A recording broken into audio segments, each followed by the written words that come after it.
Welcome to another episode of Hate to See It with Mike and Sid. Happy Monday, Mike. How's your start of the week going? Hey Sid, I'm doing good. Finally back home. I was at my parents for a little bit, watching their dog while they were away. It's good to be back. This is one of my favorite times of the year. It just turned spring the other day. You don't deal with this problem out in San Diego, but it gets cold here in the winters in the It, Northeast. it does. I'm glad you brought that up because I was going to ask you, did you even know it was the start of spring? And obviously, it seems like you did. Yes, I did, and I'm happy about that. As I was saying, it's one of my favorite times of year. Um, this is that time of year where I don't have the heat on in my apartment and I don't have the air conditioning on. I just open up the windows and it's beautiful out. So I really like that. Um, it's good to be back in my own apartment. One of the things I don't like about my apartment is that sometimes I can hear my neighbor, which is strange because my neighbor's across the hall from me.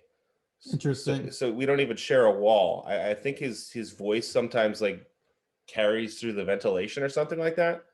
Um, but today I heard him talking about how he was having a bad day. Uh, Mm. so I ordered him a meat lover's pizza. Is that true? Yeah, he's a vegan though. I don't like him. That's funny. Good one. I like that. But speaking back about spring, I didn't even know. All of a sudden, I got an email saying it's spring. I was like, holy shit, it's spring. Again, being out here in San Diego, you don't really realize that because we're spoiled out here due to the weather. So I had no clue, but I'm glad that you East Coasters are getting to enjoy some warmth. So that's neat. I've heard it's like pretty much like 70 degrees every day in San Diego, every day of the year. Is that true? It's consistent. It gets a little bit colder, like 50s sometime in the morning, 60s, but it's nice. And I love it. I can't complain. Awesome. So Sid, our March Madness bracket is not looking so hot. No, it's not. And you know why? I think we should have made this point because of the year, challenging year. It probably was due for a lot of upsets, and Yeah, maybe we played it too safe. We had the guru John, and I think the three of us were trying to be not the experts, but we wanted to nail those picks, so we overthought it. Maybe I yeah. think that was the issue. If it was a normal year, I think we would have done great. But because of all the circumstances of what's going on, I think that's why we're seeing so many upsets this year. But not a I great start. I think you're right. I don't really think there's much of a path for us, but oh well, it was fun. Yeah, that was a good episode. I enjoyed it. It's great having John. I thought it was interesting to have our first sidekick co-host, and John did great. Yeah, So, we're definitely gonna have to have him back at some point yeah, no, it was awesome having him on. And you know what? I'd love to have some future guests as well on different episodes. for So sure. we'll see what happens. So Sid, how about we jump into our love to see it, hate to see it segment? Let's do it. What have you brought for us this week? All right. The first one, and I was thinking about this list and I didn't write it down and I forgot about it. But Steve Scalise sent a text yesterday that reminded me to add it to the list. And it was the WWE Network going away and going on Peacock. So my question to you, and for people that don't know this, wrestling, WWE, they have an app. And they've had it for several years now. And it makes sense. I think it's like $10 to pay for this app. And you get a shit ton of content. You can watch their pay-per-views for free, which is amazing because pay-per-views cost a lot of money, like 30, 40, $50. So you're saving all that money. Even if you're a casual fan, you might as well pay for it. But anyway, they announced a deal with Peacock. I believe that's NBC, Right. where next month the app will no longer exist. It's going to be completely on Peacock, which is a new app. So my question is, do you love or do you hate to see it? Ooh, that's a good question, Sid. I watched WWE's pay per view last night, Fastlane. I watched it on the WWE Network app. It's going to be the last pay per view ever that's going to be on that app in the US because the network is going to continue to exist internationally. And something that I heard that was pretty interesting is some people in the US are using a VPN to sign up for WWE Network so they can still have access to it after it goes dark, because a lot of people hate to see it, and I think I have to agree with them. Now there are positives to it going to Peacock, but I think overall the negatives outweigh the positives. The negatives are people were complaining about last night during the pay-per-view. You couldn't pause the live broadcast, you couldn't rewind it. It was just a live feed. Correct. I heard some mixed things about how the feed was, the quality of the feed. I heard I was listening to Busted Open this morning, and Dave LaGreca was saying that he had no problems. It was a high quality stream, and he actually said it was better than most of his experiences on the WWE Network. He's from my area of the country. I think he lives in New Jersey as well. He does. So that's a good sign. Maybe when I switch to Peacock, I'll get a good high quality stream for WrestleMania. Some of the other downsides, people are saying that it's just the WWE content is just very poorly organized on there. It's hard to find things, and they're slowly moving over a lot of the archival content. So once the network goes dark in like a week or maybe 10 days or something like that, you're going to have access to far less content than you did when you were a network subscriber. And they're saying it's going to take till SummerSlam, I think, before you have access to most content, and it's still not going to be everything that they had. So it's a worse product. Now, on the other hand, I think it's a better deal. They're offering a promotion to WWE Network subscribers where you get 4 months for $249 or $250 a month. So that's super cheap. And then you're paying $9 for that 4 months. Yeah, and then after that, it's just $5 a month with advertisements. Yes. Or you could pay $10 a month without ads.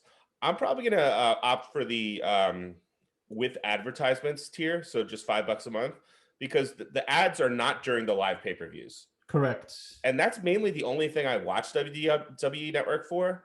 If I want to watch like a random old pay-per-view, like I'll put up with a few ads. That's not a big deal to me. So you're saving money, and you're getting access to the Peacock network, which has all this other content. You're getting The Office back. Yes. I'm a big fan of The Office. The Office left Netflix recently. So there's pluses and minuses, but overall the WWE Network was a really good product, and I'm going to miss it. So hate to see it. Good. You make some really good points. Originally, I hated to see it, but you know what? The points you made are the same points I have now. Overall, I don't like. Again, it is a great product, and there's a shit ton of stuff, but there's already so much shit out there on the internet in other apps. Like, I don't really have the time to be watching old WWE products. You know, like, it's great. If I wanted to, I could, but I don't. Realistically, I never use that feature. I don't watch old pay-per-views. I just watch the new stuff, and I just use it to watch the new pay-per-views. Like a friend, Steve, he's addicted to it. He loves it, so I can see why he's upset, because now he has to wait for all the programming to come back. And I think in time, the app will get better. But overall, I'm paying $5 less, which is great. And then I get the Peacock app. I get all the other stuff like The Office. I get these other shows that I used to watch and I stopped watching. Now I can go back and catch up. So in that sense, now I have the ability to pay less money and watch more stuff on the app. And again, over time, I feel like they will improve the WWE implementation within the app. But at the end of the day, I love to see it. I'm happy for it. I paid I did a deal. I think it's a great deal. And I'm looking forward to see what changes and improves over time. All right, Sid. So I guess I think it's kind of interesting. We raise the same points, but come out a little bit differently on it. Good point. So since you raised the WWE Network, for my first topic, I will raise a related subject, the WWE Fastlane pay-per-view last night. What are your thoughts on this pay-per-view? Because I know you watched it. Did you love to see it or hate to see it? In reality, I hate to see it. Because let's be honest, we all knew WrestleMania is coming like in 3 weeks, right? It's always tough to have a product before WrestleMania, because WrestleMania is supposed to be the Super Bowl of wrestling. So the expectations for this pay-per-view were not great.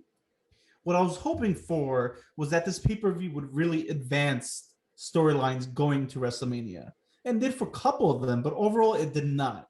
Like, I thought the earlier matches were not good. There was a rough finish with the Big E and the other gentleman. Like, I don't know what happened. It wasn't well executed. Yeah. And just the early matches did not do it for me. But the main event was great. Daniel Bryan, whenever he's asked to perform, he gives a great performance. He is one of the best wrestlers of all time. Like, his in-ring ability to tell the story is phenomenal. And Roman Reigns, who's the champion right now, has been doing a great job as a heel. So they did great. The finish, again, I was not happy with. I didn't like the fact how Edge played out. I thought they could have done a little better. So I was not happy with that. I also thought the other match was good with Sheamus and Drew. Yeah. The Irishman versus the Scotsman. Like, that was a great match. But overall, I did not love to see it. But at the end of the day, I didn't have high expectations going to that pay-per-view. What about you, Mike? Sid, again, I think I'm going to raise some of the same points that you just raised, but I love to see it. I really enjoyed this pay-per-view, really just because of the main event, the last match. Now, you've mentioned our friend Steve a few times. The three of us have a group text where we talk about just wrestling. And wrestling is something that over my life, there have been periods of time where I've been really into wrestling, and then times where I just don't care about it at all. A few years ago, I got really back into wrestling, right around the time of WrestleMania 34. Actually, the Royal Rumble leading up to that, when Nakamura won, and I was really into wrestling for a few years. I went to a SummerSlam. I saw that match where Becky Lynch turned heel on Charlotte, but it really wasn't a heel turn because the crowd was like so behind her. And it was at the Barclays Center in Brooklyn, and the crowd just erupted. It was just such an electric moment. So I love pro wrestling, but after COVID hit, and they couldn't have live fans in attendance, I thought it really hurt the product. And this past year, I just have been kind of down on pro wrestling. This match last night between Daniel Bryan and Roman Reigns, it really got me excited for wrestling like I haven't been in a year. It was the best match I've seen in the past year. Now, I know that I'm sure there's plenty of matches in New Japan and AEW that were better than this match, but it was probably the best WWE match in the past year. It was. Daniel Bryan, as you said, is one of the greatest wrestlers of all time. Roman Reigns deserves a ton of credit because he was great in this match. He sold like hell for Daniel Bryan. You believed it when Daniel Bryan had him in the yes lock at the end of that match that he was going to pass out. Yeah. And you raised the issue with the finish. We all saw the finish coming with Edge. You want a clean finish there, but you know it's not going to happen because it's Fastlane. It's not WrestleMania. Correct. Edge was there. He was the enforcer. So he was there for that exact reason. We knew it was going to happen. And now we're kind of go ahead. We knew it was going to happen. You make a good point, but they could have done a better job. And as the great Vincent Kennedy McMahon says, people only remember the finish. And that's what people were shitting on AEW with their barbed wire death match. The finish didn't sell. And again, this match, I think the finish wasn't great, but overall it was a great match. But go ahead, Mike. Yeah, I'm actually going to disagree with you there because what I'm going to remember from this match is Roman Reigns tapping and just such a great job he did there where you actually believed it. And the finish I liked because you saw the conflict within Edge. You see when he's leaving the ring, going backstage, he's upset with himself. He didn't want to do it, but he really wanted his match with Roman at WrestleMania. And he just didn't want Daniel Bryan to get in the way of that. So it was good conflict, good performance from Edge. And it just, for the first time in about a year, it just really reminded me of how pro wrestling can be amazing. So I love to see it. I get that. But the thing was, what happened for people who didn't watch, everything you're explaining makes sense. I agree. But when I said I didn't like the finish, so Edge, basically he hits Daniel Bryan with a steel chair. He hits Roman with a steel chair. He hits maybe Daniel Bryan again. And then eventually he leaves. And then Roman just like rolls on Daniel Bryan and pins him. Yeah. Like that's what I didn't like, because if Roman tapped out, literally he lost the match. He was tapping out, he was done. But somehow they both get hit with a steel chair, and the guy who took more damage is able to roll on the other guy. That's what I don't like. Like I wish, like maybe Roman then did a finisher on Daniel Bryan or something else. Like I just needed one more thing, just one more thing to convince me. That's what I didn't like. It's a fair point. I think if Roman threw one more spear in there at the end or a Superman punch, that might have put the cherry on top. That might have made it a 5-star match. Yep. I don't think it was a 5-star match, but it was maybe a 4.5-star match. Yeah. It was a really good match. Cool. Love to see it. Great. So we disagreed so far on two things, even though we raised a lot of similar points. Yeah. The next one, and it kind of gets into our topic, which I'll introduce in a bit. My question to you, after we get over COVID and we're all vaccinated, do you think people should still wear masks? Or actually, my question is this. Did you like wearing masks during COVID? Did you love to see it or did you hate to see it? And like, what are your feelings for the future of masks? That's an interesting question, Sid. I've been good about wearing my mask when I'm out in public.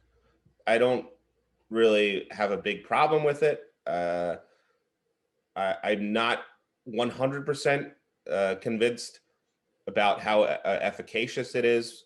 There have been, I'm not a scientist or anything, but there have been studies that have conflicted with one another on this. And actually, if you look at the studies, they're testing masks in a perfect environment. You're using medical grade masks, and these are masks that are being like disinfected regularly. And when you think about real world use, people aren't using medical grade masks. They're using cloth coverings that they never wash. So like, how effective is it? I don't know. I assume that it's somewhat effective. I'm sure it reduces the incidence of disease spread to some degree, but the question is how much. I don't know the answer to that. I don't have a problem wearing masks. My hope is that we eventually get to a place where we don't have to wear them anymore, because so much human communication and interaction is with the face. That's how we express ourselves. And it's just weird looking at someone who and you don't recognize them because they're wearing a mask. And I'm sick of it. And for certain things, I definitely don't want to have to wear a mask for, like a mask on a long flight. No, thank you. A mask at the movie theaters. No, thank you. A mask at the gym. No, thank you. I don't want to do any of that. And then the other thing I do hate about masks is how silly some of it is, where you go to a restaurant and you have to wear the mask while you're walking to your table. And then everyone sits down at the table and they all take off the mask. It's like, what is that? Like, that is not science at all. That is just stupid. So, let's not go, it makes some good points. Let's not go too deep into it, but do you love or do you hate it? I hate it. Hate to see it. So now this is my point of view. I love to see it. And let me explain why. Because it's all about the experience at the end of the day. For me, I'm in the office and I've been at the office for quite a while. And I was thinking about it. I love wearing a mask. You know why? Because I can walk around the office and not smile. I could just be, because, I don't generally like to smile. I just have my face. I don't want to put up a front. But, in the past, when I was younger, people would say, "El Cid, smile. Looks like you don't want to be in the office." This is when I was in New York, right? Now, no one knows what the hell I'm doing under the mask. If someone says something ridiculous to me, I can laugh. And I do laugh, but they have no freaking clue because I'm wearing a mask. I could just walk around, have the same expression, not worry about it. And it just makes life so much easier for me. And then as well, like I got a big nose, the mask covers my nose, looks great. You know what I mean? And then like if I have a pimple or something, the mask covers it. So I think like in that aspect, I appreciate it because at the end of the day, I don't want to fake who I am. I enjoy the fact I can walk around and have conversations with people and just look the way I want. I don't have to smile to please anyone. I don't have to piss anyone off because I'm not smiling at their conversation. And I can laugh in someone's face when they make ridiculous statements and they have no clue. And because of that, I love it. You know what, Sid? That is very on brand for you. I should have anticipated that that would have been your response. And I have a suggestion for you. You need to wear the mask and you also need to wear sunglasses all the time because then people can't see your mouth. They can't see your eyes. They can't read you at all. You could be giving them dirty looks. You could be muttering things about them under your breath. It's perfect for someone like you. What do you think about that? No, I love it. It's like playing poker. No one can tell my tell. Yeah. So in that aspect, I like it. All right, so we got one more question. Let's see what you got for us. All right, Sid. I have a few that I'm not sure which one I'm gonna pick because you didn't pick any of mine. And you thought I was gonna pick one. Remember, you were worried that I'm just adjusting my light here. But Yeah. you were worried that we were gonna have to pick, and I said, no, don't worry about it. Yeah. I think I'm gonna keep it consistent with your topic, related to your topic, just like sort of our first two were related. And it's also going to be related to our main topic. This was something that you told me about today. The CEO of Krispy Kreme has announced that if you go into a Krispy Kreme and present your vaccination card, you can get a free donut. And you could do it as many times as you want. One free donut a day. What do you think of that? Love to see it or hate to see it? I love to see it. That made me so happy. It's like, are you kidding me? And at first, wait, any day? Like, they might be losing a shit ton of money. But I was like, you know what? If they just limit to one, I can't see too many people abusing it. But I think it's a pretty cool thing that the CEO is doing. I was pumped. I'm definitely going to take advantage of it. No question. I'm going to go and take advantage. I'm not going to go every single day. But you know what? People might get pissed. They're like, how dare he say this and say you should bring your vaccination card, yada, yada, yada. But he's not telling people to do that. If you want to do it, he's giving you an incentive to do it. So I support him. And let me just show something quick because you brought that up because I was going to share this later. But someone had a funny tweet about this, and I thought it was pretty hysterical. Let me share this 1 second. But I'd love to see it. If you want to start while I share this. What's your opinion on it? You know, Sid, I agree with you, actually. I love to see it as well. I think you make a good point. Like, he's not forcing anyone to do it. It's just, it's encouraging people to do it. And, you know, I'm getting my first dose of my vaccine this Saturday, actually. So I'm going to be taking advantage of it as well. You should. Do you see this, by the way? Jane Doe. So someone said they made this. They're like, they're going to use this to get their free donut. Jane Doe. That's funny. Oh, yeah. I thought it was pretty cool. I wanted to share that. Oh, cool. So, yeah, so you were going to bring that up during the main topic, I guess? I was, but no, I'm glad you brought it up. So what were your thoughts? You said you love to see it? Yeah, I love to see it. I think it's a good way to encourage people to get vaccinated. The only thing I do want to mention is just my concern is I do kind of worry that like big companies are going to use the vaccination card as a de facto way of forcing everyone in the country to get vaccinated. And, you know, I support vaccination. I don't support forced vaccination. And I think it's definitely going to happen with airlines. I think there's no getting away or around that. I think, especially with international flights, people are probably going to have to present proof of vaccination. And I understand that. But with certain other things, it's like, are you going to like require people to present proof of vaccination to go to the grocery store or to go to the gym or go to the movies or whatever? Like the Swingers Club, I'm part of. Yeah. They sent me an email today, said, if you want to come back, we're opening in 2 months. You're going to have to prove you got vaccinated. Sid, I didn't know you were in a Swingers Club. It's something new I'm experimenting with. No, I'm just kidding. But I could see stuff like that happening, though. So, yeah, that's just my concern with it. But I love to see this. Good. And you know what? Great segment. I think you and I both had a question at the end that relates to our topic. So let's get right Yes. into it. Now, it's kind of fitting for this topic. That's happening today, and I'll explain why.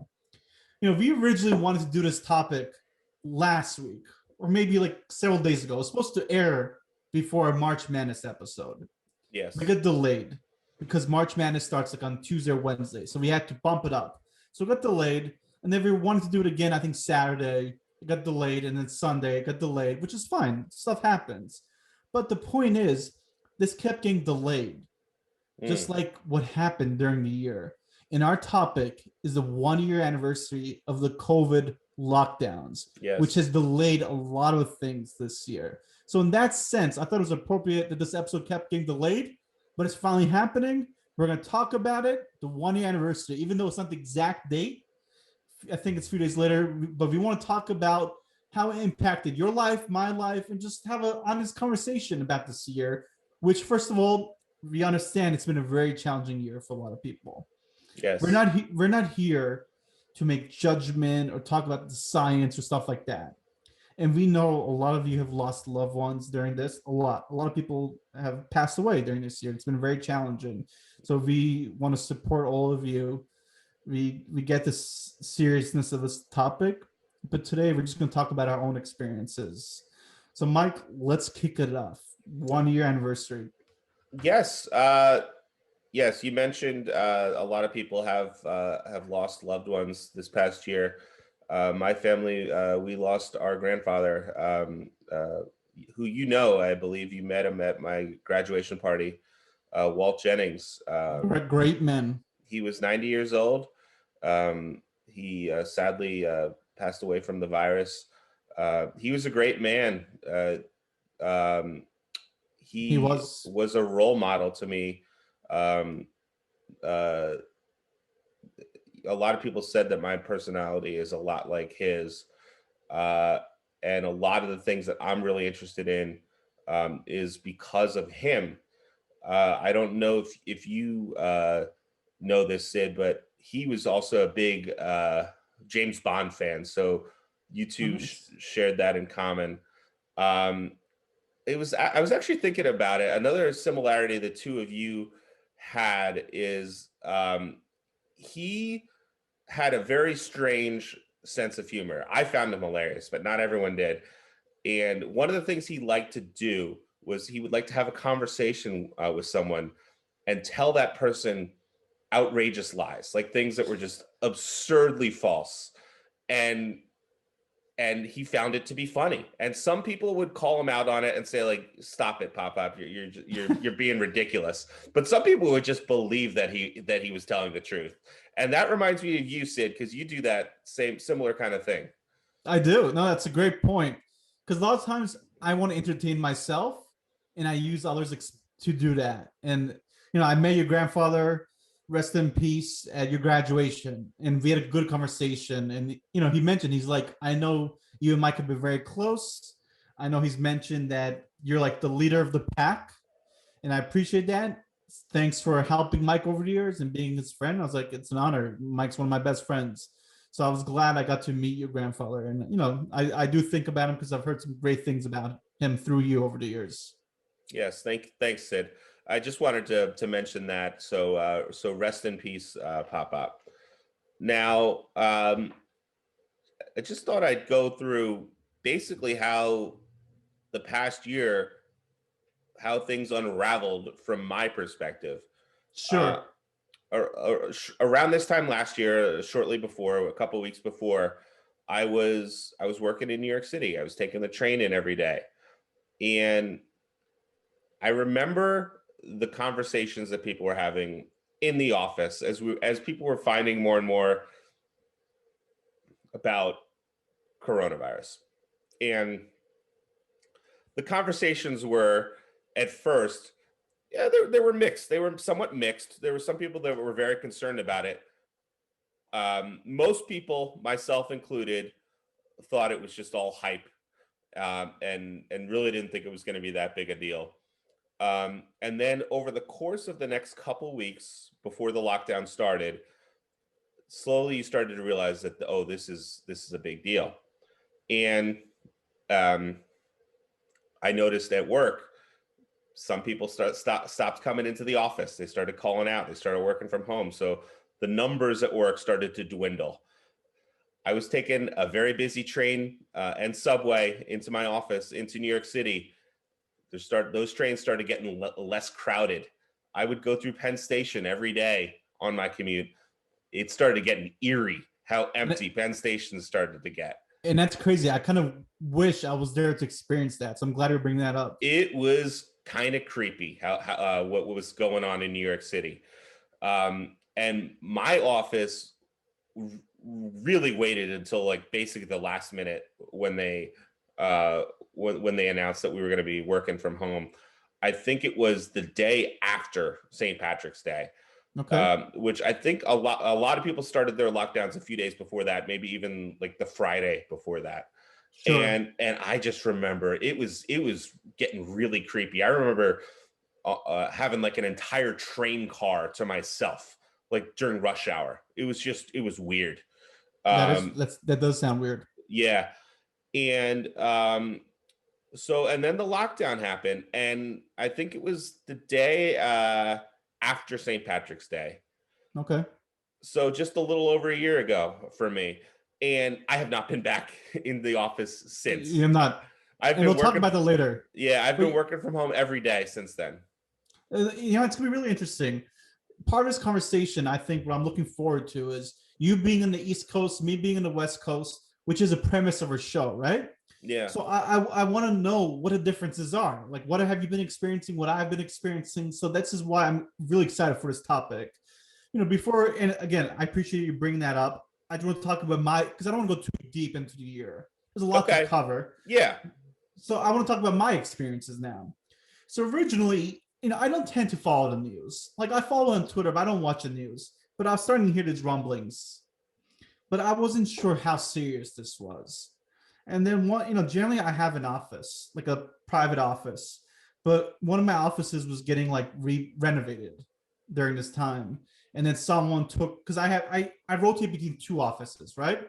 4 days a week I'm in one office. Usually 1 day a week I go to Orange County. So someone needed my office, so they took it. And I was like, fine, that's all right.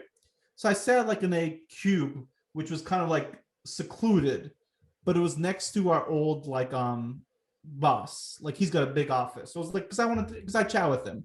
So I was like right outside his office, and he's got a TV. And all day I'm hearing all this talk. And I'm like, how serious is this going to be? Like, what's going to happen? And like, that was really my first exposure to it. And, I'm hearing all these things, but I just didn't know what our reality would be in America. I didn't know how much it would spread. Now, around this time, I'm planning a trip to Vegas with my good friends at work, like several of us.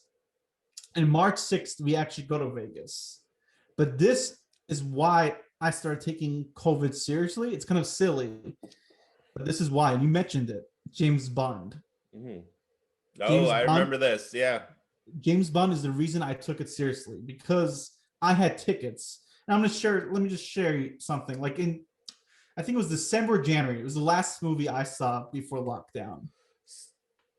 Go ahead, Mike. This is crazy how two things that you planned on sharing are things that I mentioned beforehand on this show. I know, it is pretty crazy. So we're on the same wavelength. We are. So this is like around January. I went to see a movie, the last movie before COVID lockdown. There was a poster of No Time to Die. And as you know, I'm a huge James Bond fan. And I really look forward to the new movies. And this movie was already delayed because of the director. But we'll talk about James Bond during another episode. But it was delayed. Anyway, I'm looking forward to this movie. And during this time, what was going on, where people were saying, is the movie industry going to get delayed? Are these big movies going to get delayed? And I had tickets to go see James Bond, which was going to happen on, I believe, April 20th is when it was supposed to come out. So I'm looking at my notes here. On March 4th, they announced it has been delayed to November 12th. At that moment, I was devastated. But at that moment, I was like, COVID is real.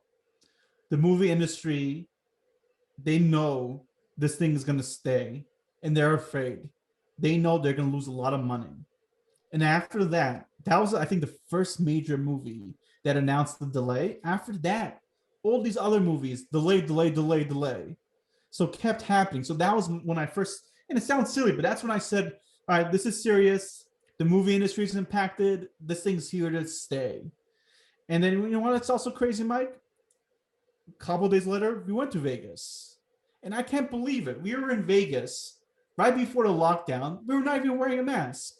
And I just want to share again, like, I just want to show you how Vegas looked like. And it's just crazy to me how right before the lockdown, there was no masks being worn.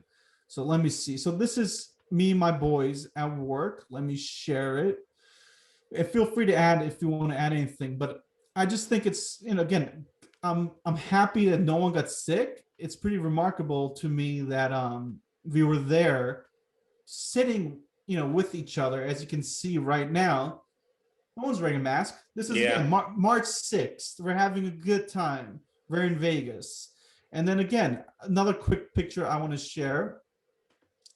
This is the pool party. So if people were going to get sick, and I'm sure someone did get sick from this, you would think they would get sick during this thing, which I'm about to share. Sorry, it's tough doing this, but like this is remarkable to me because if it was really spread, which it was, I'm sure it was, like you would think something like this. Look at it. Look at all these people in March. You have a couple making out. Everyone's out and about. Like I'm really curious how many people got sick for that time. That's a great picture. Yeah, it is a great picture. Literally a week or so before the lockdown. So those were my first experiences from that. Like so much has changed. Like over a year ago, literally we were in Vegas having a good time. No one's worried, and then everything changed. Yeah, you know, Sid, you raised a good point with No Time to Die getting postponed, and that like making it real, which you're absolutely right about. The other event that I remember where it's just like, oh, this is real, is the NBA suspending its season. Yes. And even then, for me, when those two things happened, for me, my reaction was, okay, it's real, but I still didn't realize how serious the disease itself was going to be. Like I was, from my perspective, I was thinking it's real because everyone is reacting as if it's real. And my perspective at the time was that people were overreacting to it, which, you know, as we've seen, that's not necessarily the case because the disease has taken its toll on the world over this past year. So just continuing where I left off with my story. So I'm starting working from home. My brother and sister, who both live in New York City, they're working from home as well. And it's just, I'm like an introvert. I don't really mind being by myself. But even I have my limits. So I'm working from home, no human contact because everyone's just hunkered in, and I'm getting a little bit antsy. And my brother doesn't want to be in New York because New York is just crazy at that time. Things were getting really bad in New York at this time. My sister didn't want to be in New York either, but her husband had a job where he couldn't get out of the city, so she had to stay there. But my brother and I decided we were going to quarantine for a little bit, and then we were going to go to my parents' house down the shore. So the four of us quarantined together for like 2 months. Wow. In Belmar, where my parents live. And it was the first time I had lived at home since I was in law school. I lived at home when I was going to law school. And it was kind of interesting. And it overall, I enjoyed it. It was nice being with family during that time. We all took turns, cooking meals. We ordered a lot of takeout, and we started watching every Star Wars movie in chronological order, starting That's with great. episode 1, and we got through them all, and that was real fun because it was just amusing to me, like certain things during those movies that are just obvious that like my parents have like no idea what's going on, which is funny because like when I was a kid, they took me to see all those movies, so they've seen all the movies before. It's not like this was the first time they've seen them, but they still have like, they're like, Anakin Skywalker is Darth Vader. It's like, oh my god, it's like it's amazing, like stuff that they just, I had to tell them who Boba Fett was like 10 times. It's just like, so yeah, we were locked down at my parents for like 2 months, and it was actually kind of nice. Okay. I'm So glad that worked out. Yeah. So what about you? What was the lockdown? Sure. Let's keep it this first part about work. So for Yeah. me, it was very interesting because all this time in our headquarters saying like other like main love companies, you guys are gonna have a lockdown. Everyone needs to go home. Now, as you know, I work in the industry where the advisors, they don't have to come to the office, right? They're independent, they're entrepreneurs basically at the end of the day. So they don't have to be at the office. But as staff, as an operation manager, like, I gotta be in the office, I gotta show face. But during this lockdown, no one was in the office. So I had to prepare my staff with my boss. We had to have a lot of arrangements to close down the office and make sure the staff could be fully functional at home because we're still supporting advisors. And we still had to have a skeleton crew because our clients are still sending checks to the office.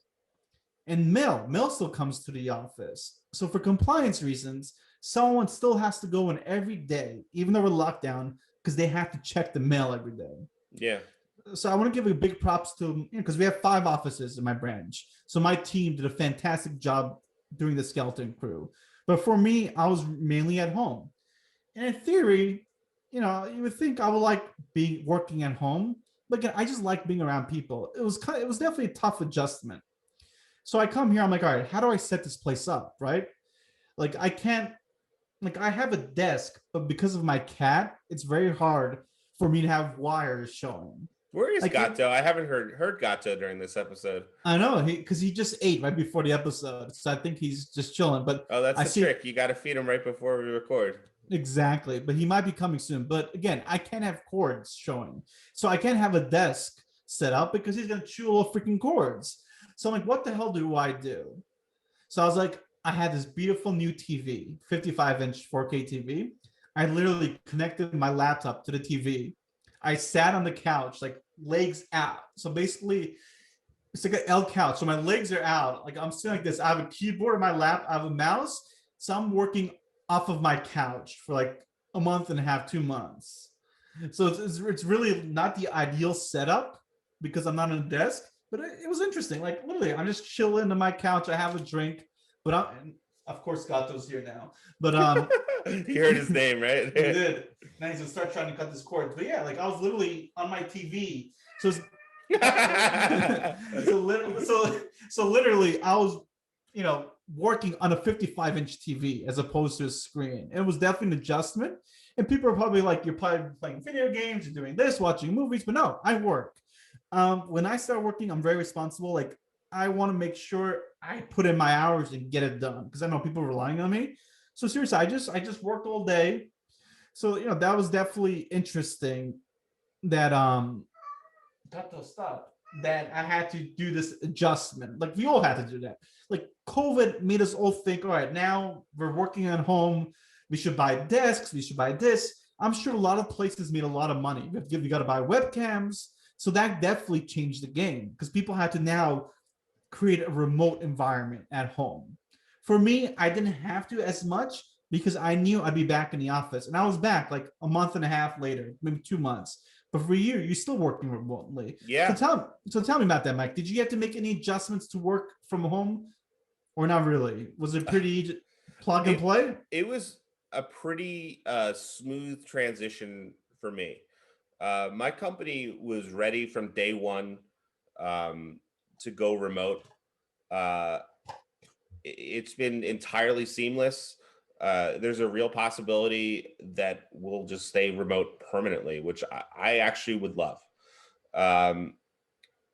Now, Sid, you mentioned two things that I want to talk about. Your 55-inch 4K TV, and you mentioned video games. So I think we can't go this episode without talking about Apex Legends, which you and I, during the beginning of this lockdown, for maybe 2 months, we played this video game. It's an online shooter, battle royale. We played it every night for like 3 hours. Every night. We played it religiously. Now, I think it's clearly related to COVID, because this was just, everyone's stuck in their houses. You can't really do anything. And this is how we socialized. Like, this helped really keep us sane during the lockdown, when everyone was like super serious about the lockdown. Like, now things have obviously loosened, and there's been a somewhat of a return to normalcy. But when this lockdown was in its infancy, people were just freaked out. You were in your house all day. You would only go outside. You would only go outside basically to go to the grocery store. So that was super clutch, being able to play that game with you. It was, and it's a fun game. We got pretty damn good at that game. We did. And I got a confession to make. I was just saying how I didn't play video games during work. Like, I was working hard, and my boss will probably see this podcast. But let me clarify. During work, I never played, but I did take a lunch break. Generally, when I'm in the office, Mike, I don't take lunch breaks, right? Yeah. I do take, because I just want to work, and I just want to make people, I outwork everybody. Like Christian's new slogan, I just want to outwork everybody, right? But if I do get lunch, I get delivered to the office. I sit in my side desk, quickly eat. And as I'm eating, I'm looking at emails. I'm still working, but I quickly eat and I'm done. But when I was working at home, I would make lunch. Because at that point, I'm like, all right, I'm not going to have anything delivered. So I'd make lunch. It would take so I'd take 30 minutes sometimes. And then one day, I was like, you know what? It's my lunch break. I don't have any lunch. I'm going to jump on Apex because I want to get a win. Yeah. During work. Like, and it was perfect. You could fit it in. It's perfect for a lunch break because you can get one game in about 20 minutes. That's all it takes. Exactly. And I got a win. And I think I sent you the picture. I was pumped. Like, I thought that was cool because all my bosses gave me shit. Like, you're probably playing video games at home, yada, yada, yada, which I wasn't. I outwork everyone. I work my ass off. But that one time during lunch, I did play because I wanted to see if I can do it. And damn right, I did it. I got that win. But yeah, no, I'm glad you brought that up.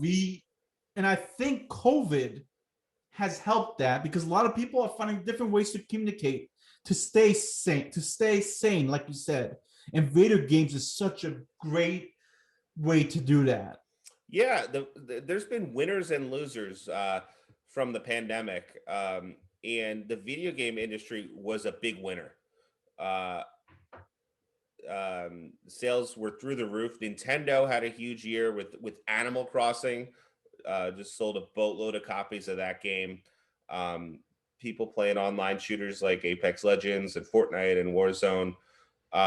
So it's interesting how the pandemic has changed entertainment. Another way it's changed is how we watch movies. Yes. And you've seen the studios experiment with how they release movies. Some studios, like happened with No Time to Die, decided we're just not going to release the movie. We're going to hold off until things get back to normal. But some studios just release their movies for free. Like I remember Disney had just before the pandemic hit, the last movie I saw in theaters before the lockdown was Pixar's Onward. Okay. It's a pretty good movie. And it was only out in theaters for like 2 weeks, and then they had to pull it, and they put it on Disney Plus for free. If you were like a subscriber to Disney Plus, and that happened with a bunch of movies where if you were a subscriber to Netflix or Disney Plus or whatever service it might be, there were certain movies that were just released for free. Now, there was another model that Disney experimented with like Mulan and some other Mulan. movies where you had to pay $30 to watch this movie within a certain window. If you wanted to wait, you could wait, and then it would be on Disney Plus a few months later for free. And then some movies went like to all like traditional on-demand services. Like I think Trolls was the big one. It's a kids movie. They put it on demand, and it actually did really well on demand. Made a lot of money on demand. And then we've seen Warner Brothers has decided every movie for this calendar year, day and date, is going to be released on HBO Max. So we saw that with Wonder Woman 1984. And there's going to be a number of other big releases that are going to be on HBO Max. Godzilla versus Kong, whatever it's called. Yeah. I got to see that Godzilla movie because I've seen Kong, what is it, Skull Island? Yes. Which I thought was a pretty good movie, but I didn't see Godzilla. I think I saw Godzilla. I got to see that. So yeah, that'll be cool to check out. And then they're also releasing those movies in the theaters if you want to go. And then we saw Christopher Nolan was just insistent that Tenet had to be seen in theaters. Yep. And they released it in like August, and it didn't do that well. People were not ready to go back to the theaters. You know what? It didn't do well, but I went. I was actually there. Yeah. And I'm glad you brought that up. Honestly, for me, I feel like theaters could have been open a long time ago because it's not really a place where you go to socialize. Maybe people can disagree with me, but when I go to a movie, I socialize with my friends at dinner beforehand usually. Then we go to a movie. We don't talk during the movie. So I had no problem wearing a mask. Like, especially with the way I see it is they could have came up with a plan. Like, you reserve your seat earlier, which a lot of movie theaters currently do, which I love. Like, I can go and pick my seat, right? But they should just say, all right, listen, we're doing social distancing, which I have in my office. Like in the cubed area, you're socially distanced. You don't sit next to each other. So I feel like they could have spaced it out. They could have made it work. You go with your mask. Like, people may complain. Honestly, it was not a problem at all for me. Wearing a mask during a theater, it wasn't. I did it for Tenet, which is, I think, a pretty long movie. So yeah. I honestly feel like they could have made it work if they really wanted to. Yeah, Christopher Nolan was not happy. He shat all over Warner Brothers, HBO Max. And it's funny, he was just spotted in a theater last week in LA. I forget which movie he was checking it out. But yeah, it's very interesting to see how the different companies are reacting to it. And I'm curious to see long-term how this affects the movie industry. Yeah, that's why I raised this issue, because I want to see that too. I'm curious about that. There's this conversation actually predates the pandemic, because the box office has been trending downward for years, and really there's only been a few things that have really been able to prop up the box office. You've seen things like 3D, when they brought back 3D 10 years ago, and 3D was popular all of a sudden again with Avatar, and you could charge more for movie tickets if you got the 3D glasses. So that was propping up the box office. Then 3D wasn't popular anymore. You had things like IMAX were propping up the box office. Then they started introducing like movie theaters where you had chains like the Alamo Drafthouse, where you had a wait service. By the way, speaking of that, apparently they went bankrupt now, finally, after all this COVID. Is that true? They're going through a Title 11, Chapter 11 bankruptcy. They're going to come out of it. They're going to close a few of their locations, but my understanding is that they'll come out of the bankruptcy. Good, because I know you're a big fan. Yeah, our friend Mike and I would go often to one of the Alamo Drafthouse locations. We would see a lot of the big blockbusters there, pretty much every Marvel movie, every Star Wars movie, and a lot of other movies there. And I have this whole collection of pint glasses from the Alamo Drafthouse. I was drinking out of one during this episode. You can see the Alamo logo right here. This is from Rogue One, Star Wars story. Great. Cool. You know what? It is cool. This conversation really, I feel like, can be very long. There's so much to cover. Really, yeah. We could talk for hours about it. We can. just in the fairness of just to keep it going, like, yeah, movies were definitely impacted. Yeah.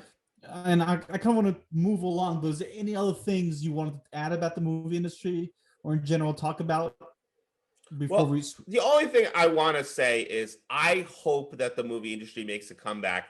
I like going to the movies. I Me like too. seeing a movie on a big screen with a bucket of popcorn Yep, and a Coke. Like, I just love that experience. It's one of my favorite things to it do. So is. I really hope they make a comeback. I don't reward myself a lot, and I'm gonna start doing that. But and again, I do work hard, and I don't take a lot of vacation, but there's nothing better for me than working hard all week and then a Friday just going to the movie theater and just sitting down, not worrying about anything, and just watching a movie and just really just being invested in that atmosphere and into that movie. And it really warms my heart. Like, I miss that. Yeah, Like, me too. and COVID has really done that. There's a lot of stuff, Mike, that have changed over this year. And, some stuff we can live without, some stuff like it's a big adjustment. And I think it's just crazy to me that things that we did every day or every other day, we haven't been able to do. Like even haircuts. Like we take that for granted because again, I was going to the office after a month and a half. I was in the office, Mike, and that's different from the East Coast. And I'm going to the office, and my hair was getting freaking long, Yeah. and like because the barbershops were closed. Like I think I've only gone 3 times. I went this weekend, but like at one point, my boss was like, "Damn, you gotta get a haircut, El Cid." And I was like, "Shit!" Like it made me feel like shit. And I was like, oh, "How am I gonna get a haircut? Everywhere is closed." But then I found a place. But like, it's just crazy to me to think things that we take for granted, like getting a haircut, that for months we couldn't do. Like it's just so much has changed, and I feel bad for those people that lost a lot of money or lost their way to make money, like the barbers and stuff. Like I think of Franco, my barber in New York, that they had to close down for a long time. Did you how's your hair situation during this? Well, this beard right here is my quarantine beard. I grew it, and I haven't gotten rid of it. I've decided to keep it. It looks Uh, good, actually. I like it. yeah, you've never seen me in person with a beard. Uh, No. yeah. So yeah, it's always something I wanted to try. But one of the things with like growing a beard is like, when I was working in the office, like I'd have like meetings with clients, I'd have to like look presentable. And when you're trying to grow a beard, those early days, they can be rough. It's like it's like people are like, why didn't you shave? Like you look like a hobo. Like what's going on? It's hard. You have to almost like take a vacation to like grow a Yes. beard. So this was a perfect opportunity. Working from home, I grew a beard. No, that's great. And for some people, Mike, like it looked terrible. Like a lot of people tried doing that and they look like shit. Yeah, But for you, it looks great. I'm glad you're sticking to it. But yeah, like, it's another experience, facial hair. yeah, Now, let me ask you another thing. When COVID first happened, everyone's freaking out. Toilet paper is like the item people need. Like it's the currency. Like you can get anything if you had extra toilet paper. Now, and there was a lot of shortages for a lot of stuff, understandably so, but also like, come on, like stop hoarding all that shit. For you, was that an issue? Did you have issue buying toilet paper and it other was an necessities? issue. And again, I was one of those people who, for one, I was just like, this thing is gonna blow over. I am not going out and hoarding toilet paper. And and then finally it got to a point where I realized, oh, this is gonna be an issue. But I don't want to go and wait like 2 hours or to No. go to like 5 different stores looking for toilet paper. I just don't want to do that. I legitimately was down to my last roll of Oh toilet no. paper before I went to my parents for our lockdown. So yeah, like I didn't plan accordingly for that. So for me, it didn't matter because you know what? I have always been like this. I buy things because I don't like to go keep buying, keep buying. I always buy in bulk. That surprises me. I don't think I knew that about you. Yeah, like I'm always prepared. Like with toilet paper, I always when I go, I just want to buy that stuff like once every 2 months or something. I go, I buy the paper towels, the paper goods, paper plates, forks. I get all that shit one time. Like my trip is just to buy that kind of stuff. Like extra shampoo, extra deodorant, extra toothpaste. I just do it one time. Yeah, that's smart. One time I have a stock. I'm good. I don't have to worry about it. So when COVID hit, I was like, I had backups to backups to backup. I am good. Like if I wanted to, I could have sold that shit. And my mom's freaking out. Oh, Sid, you're not gonna have toilet paper. What are you gonna do? Blah blah blah. And then she's sending me extra toilet paper, which is great because now I got even more toilet paper. But it was freaking me out because I'm like, Mom, because if you, for people that know me, like it was very with COVID. I'm the glue of the family because my father passed away 10 years ago. So like I have my mother and sister. Like I didn't want anything happening to my family or me. I don't want to put them in a position where I get sick and something happens. So I was very cautious during COVID. And even for my people at work, like I took this lockdown seriously because I know a lot of our advisors were struggling and they would turn to me for help. That they want to see me in person and talk to me. So I'm putting myself at risk to meet with them, but I was happy to do that because I wanted to support them. So during this year, I didn't really go out much. I only went out when it was necessary because I felt like I owed it to my family to be safe. I owe it to the people I work with to be safe, that I'm not a carrier. So like like maybe I did was overkill, but I felt responsible to make sure I did not get sick. And again, like I felt bad for my mom knowing that she had to go out and get toilet paper and get stuff like that. Because my mom, she is a strong woman.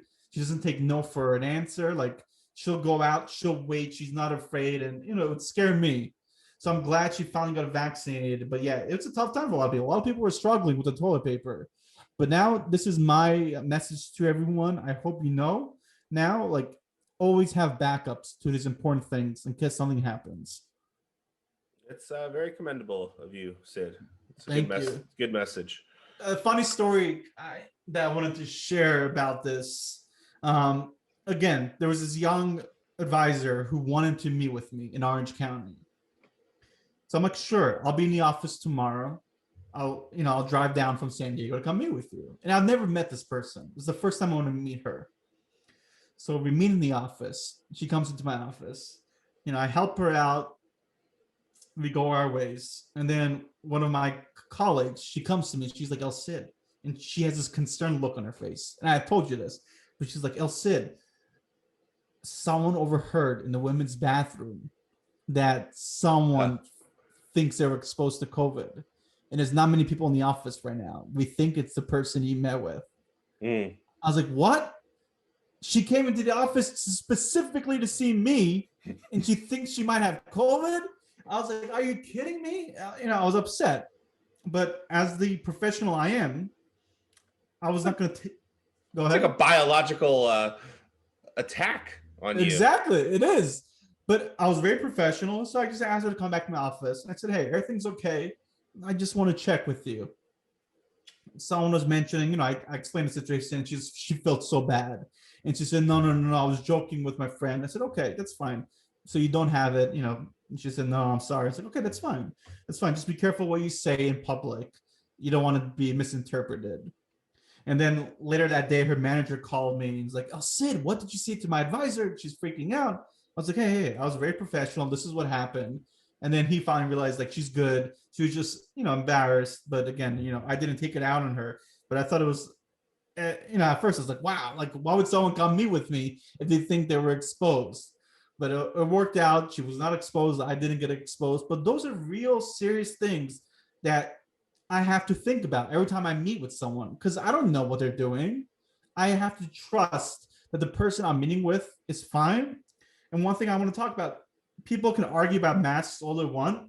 In my experience, anyone that has tested positive in the office that I know of that I've had to report to headquarters and follow the protocol, all our cases have been isolated except one situation where someone wasn't wearing a mask. Everywhere else, whenever people were deemed a close contact, they didn't get sick because they were wearing a mask with that exposed person that they didn't know was exposed. So it's worked in my office. So I'm glad that wearing masks has helped not spread COVID. So, That's a Mike, great scene. it is. I'm sorry to keep talking, but let's talk about sports, which we talked about earlier. You talked about movies, but let's talk about how COVID has impacted sports. And during this time, when the first lockdowns happened, basketball, baseball, and hockey were directly affected, and they had to change the way they ran their business. Which of those sports do you think did the best job? Which did the worst? What are your thoughts? What do you want to? It's a good question. I think the NFL did the best job. I think they had the benefit of starting their season later than some of those other sports. Uh, Things had started to get a little bit better when they started their season. Uh, and maybe there's just something inherent to the product, to the sport itself, that's just better. I didn't have a problem watching most NFL games. Uh, I thought they were still, for the most part, enjoyable.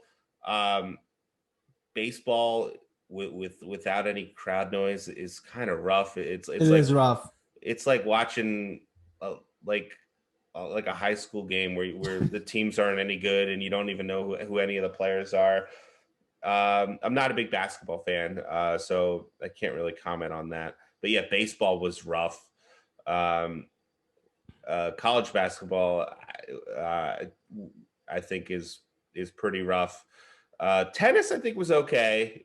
You like those big crowds at like Arthur Ashe, but the crowds are typically really quiet. Yeah. They're supposed to be quiet when the players are actually hitting the ball back and forth. So I think tennis was okay. Um, Golf was for the most part okay too. It's a pretty quiet sport as well. But I remember a couple years ago, Tiger Woods won this tournament called the Tour Championship. This is when he started coming back. People were like, "Oh, Tiger's back," and this was right a few months before he won the Masters. And so he won this tournament, the Tour Championship, and the crowd, it was just like there were so many people there. Everyone was like following him as he's walking up the fairway on the 18th hole, and it was just like an electric crowd. It's like, it's kind of funny, if you're not a golf fan, like how is a crowd like electric? This crowd was electric. That's cool. Watch a clip of it on YouTube. So that kind of stuff, it was no longer in golf. So yeah, it kind of depends on the sport, I think, in terms of how it was impacted. Yeah, that's a good point. I mean, baseball I couldn't do, like you said. It was tough. I did not want to watch a baseball game without fans. And then they changed the rules a little bit. They had all these different ways double headers. I was not happy. I think baseball did a bad job. I think hockey and basketball, they did a really good job of implementing the bubble and having the games. Like I think they did. I give them credit. Like again, I wasn't watching, but from over what I heard, I think they executed much better than baseball did. NFL, again, I was surprised. I was really nervous going to the season, but no, I thought it was an enjoyable season. Like I thought they did a really good job without the fans. But again, it just some teams are known from having that 12th man, like the Seahawks. Yes. Like I wonder how that impacted games and stuff. Like even the Steelers, like we have great fans. Like it gets loud. Like when they play Renegade, like opposing teams know it's gonna get crazy in there. So like that a lot has changed. And again, I think the NFL mainly did a really good job, but they fucked up when it came with the Steelers. Like I did not like the way they handled the Ravens. They delayed it, kept delaying it. And then the Steelers season just broke apart. They were the best team in football. But then after all this, the season just derailed. It was not the same. And I know it's because of what happened. I will go to my grave arguing that. But most part, like, yeah, it's just a very interesting time to have sports without fans. And again, it's cool seeing I keep saying cool. I don't know why. I was looking at the last episode. I could say cool, cool, cool. I gotta stop saying that word. But yeah, it's just interesting to see how the different sports handled COVID. Let me ask you this, Sid. When do you think we're going to be back to like 100% capacity at like baseball and football stadiums? Do you think it's anytime soon? Because I'm just worried that it's going to be this slow process. Like people are getting vaccinated rapidly. So theoretically, I think we could have full ballparks this summer. I think. But I just kind of think it's not going to happen. What do you think? That's a really good point, Mike. I read today that apparently 25% of Americans have got vaccinated. That could include just the first shot. But Yeah. I mean, I think that's a good number, right? Yeah. 25%. And from what I've heard about just getting the first shot, uh, the first shot, even if you just get the first shot, it pretty much guarantees you're not going to die of the disease. So That's it good. just there's a huge benefit to just getting the first shot. Okay.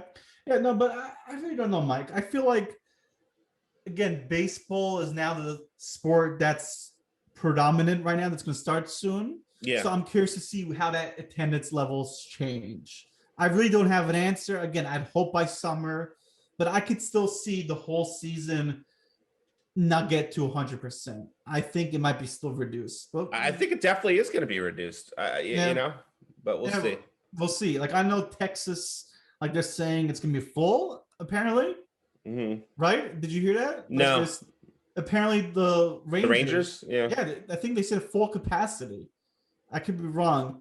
But one sport I have to commend, UFC. And we're going to talk about this during an episode soon. So I don't want to really get into it right now, but they did a great job during COVID. So I want to give them props. Wrestling, again, WWE without fans has suffered. We talked about that earlier. Yeah, but, you know, the one thing they did, though, is when they introduced the Thunderdome, which we've mentioned on this show before, it was a good call, good idea on their part, and they made the best out of a bad situation. And from that point on, I think it was at least watchable. Yeah, I got to give credit to AEW as well, the other wrestling promotion. I think they've done a really good job. They've had like wrestlers as the fans. Yeah, I don't like that. I know you, but I do. Yeah. It just and then they've also been bringing fans as well, so it's worked. I think they're doing a really good job. Like it's not corny like you think, and it's not always like the top wrestlers that are out there. Like I don't even know some of the people that are out there, so it works. But also, I want to talk about like they've had some big debuts this year without fans. Like yes. Which is also I think is a shame. I think it's a shame. Yeah, it is a shame because, like, you know, we had God rest his soul who passed away. His name, I think, John Huber is his real name. Yeah. But he passed away this year tragically. But he was Luke Harper in the WWE. Luke Harper, yep. Brody Lee in AEW, but he had a big debut without the fans. But you know, Sting came back, which is also big. Christian. Yep, Christian. Like, I think they needed it because they're a growing company. They're new. They still needed those new wrestlers, so they had to do it. It's like they couldn't wait it out. So I commend them for doing it. I think their product has been good. But yeah, it just really interesting to me to see how different sports and different organizations handle COVID differently.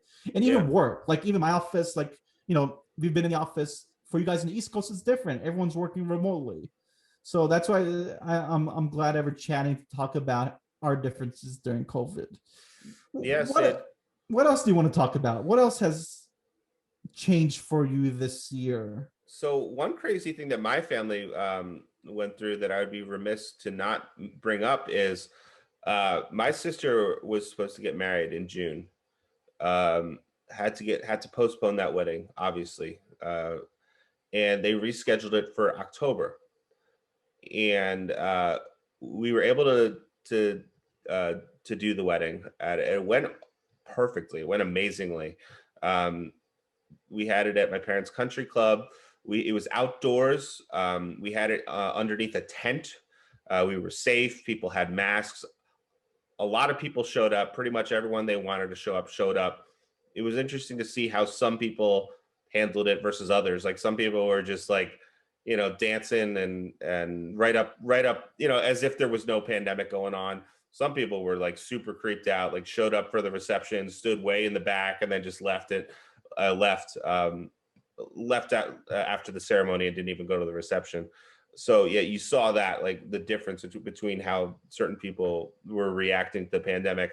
Now, what was really fortunate was they had it in like early to mid October. Literally like right after they got their wedding in.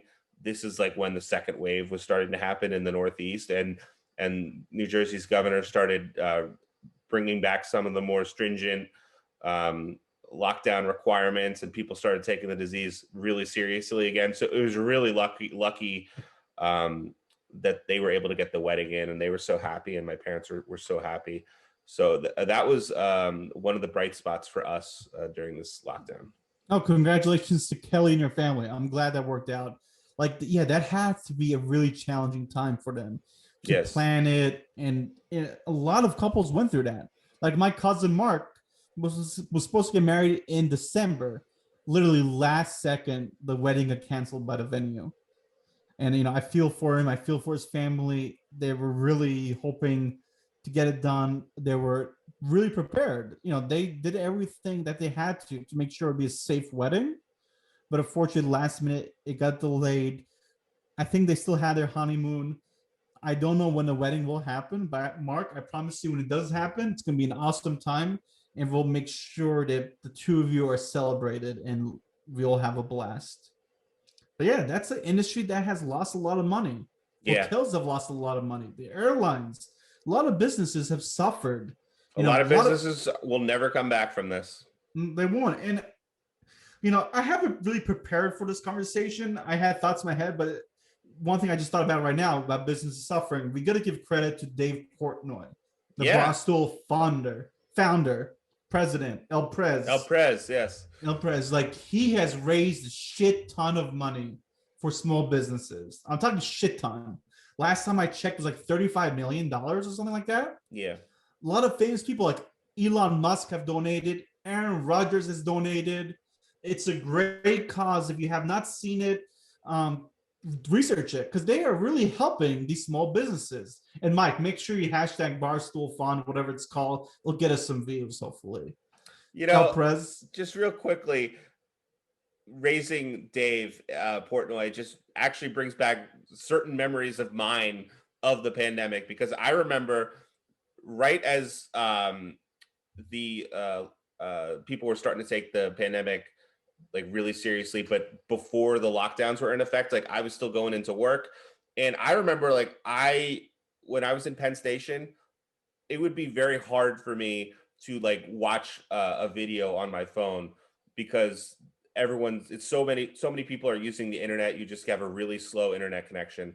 But as the crowd started to dwindle, I would be able to watch videos. Nice. And I'd be standing in Penn Station waiting for my train. I'd be watching Dave Portnoy One Bite pizza reviews. I love those videos. I would watch them every day. And then all of a sudden, he had to change the format of his show because he was on lockdown, and he started reviewing from his apartment frozen pizza, and people started shipping him frozen pizza from all over the country.